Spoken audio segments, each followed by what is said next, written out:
Bonjour, je suis Alix Sevier, je travaille à l'association François Aupetit au sein du pôle vie associative et projet, puisque actuellement nous sommes réorganisés par pôle.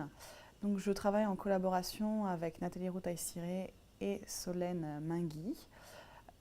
Je suis plus particulièrement en charge de la coordination de l'Île-de-France, c'est-à-dire que je soutiens et j'accompagne les bénévoles d'Île-de-France qui mènent des actions et aussi plus particulièrement en charge donc, du suivi et de la réalisation du projet Prescrire l'AFA, c'est-à-dire se rendre dans les centres hospitaliers pour se faire connaître, pour déposer de la documentation afin que les malades et les proches connaissent l'association. En Ile-de-France, on a plusieurs activités, donc notamment ici à la maison des Mickey. On a des séances de sophrologie, des séances de shiatsu, nous avons des tekawa qui sont des moments de convivialité pour les malades et les proches. Et nous avons aussi des soirées du savoir où nous avons un professionnel de la santé qui intervient sur une thématique prédéfinie. Nous avons aussi des permanences d'information et d'accueil dans le 91, le 78, le 77. Donc, en plus de cette casquette de coordination d'Île-de-France, je suis en charge de la coordination des activités des deux groupes qu'on a développés plus spécifiquement pour donc d'un côté les 18-30 ans, pour ce qu'on appelle le groupe Mickey Jeunes, et de l'autre côté le groupe Réseau Entraide Famille, qui contient diverses activités. Pour le groupe Mickey Jeunes, donc le groupe des 18-30 ans, il y a plusieurs actions qui sont menées tout au long de l'année. Tout d'abord, nous avons des relais régionaux, des relais locaux qui organisent des rencontres conviviales pour les jeunes qui sont donc sur tout le territoire français. Et 2 fois dans l'année, nous avons une grande rencontre nationale. Donc la première, c'est le week-end annuel des jeunes qui a lieu en général fin juin, début juillet. Et nous avons donc la semaine estivale qui a lieu la première semaine d'août à Dinard en Bretagne. Ces deux séjours sont assez particuliers puisqu'ils sont constitués d'ateliers, de groupes de partage et aussi des conférences médicales faites par des professionnels de la santé, autant des gastro-entérologues que des assistantes sociales que des diététiciennes. Et après, les groupes de partage sont vraiment inspirés d'éducation thérapeutique avec un objectif à atteindre ensemble en groupe pour que chacun puisse trouver en lui les ressources sur un thème prédéfini.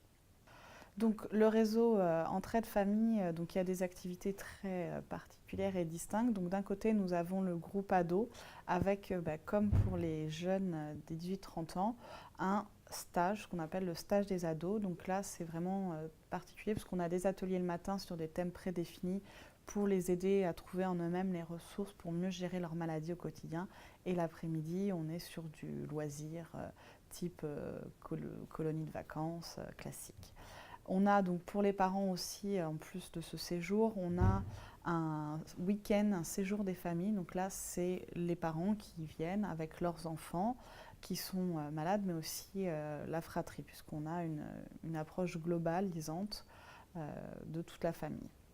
On a aussi, depuis un an maintenant, mis en place ce qu'on appelle les journées parents en région. Donc c'est une journée spécifique dédiée aux parents et qui a été déclinée dans plusieurs villes en région. On a aussi donc des réseaux sociaux qui vont accompagner ces groupes. Donc pour le groupe 18-30, nous avons le groupe Facebook Mickey Jeunes. Il faut savoir que les groupes Facebook sont toujours secrets et fermés. Donc on garde l'anonymat sur Internet. Donc c'est ouvert aux jeunes entre 18 et 30 ans qui sont atteints du Mickey pour pouvoir échanger en toute liberté, prendre des astuces, des trucs. On a aussi donc le même système pour les groupes des ados. Et donc pour les parents, en termes de réseaux sociaux, on a mis en place une mailing list, donc une liste de diffusion sur laquelle les parents peuvent envoyer des messages, des demandes, quand ils ont des questions.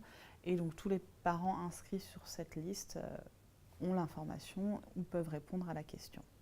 Donc, en plus de ces casquettes, on a aussi au sein du pôle vie associative et projet la gestion, la coordination des bénévoles écoutants, je suis en train d'assurer, avec le suivi des formations à l'écoute, puisqu'aujourd'hui un bénévole qui veut faire de l'écoute doit suivre une formation. Et aussi, on est en train de mettre en place un projet d'accompagnement des écoutants pour les aider en cas de difficulté dans leurs écoutes.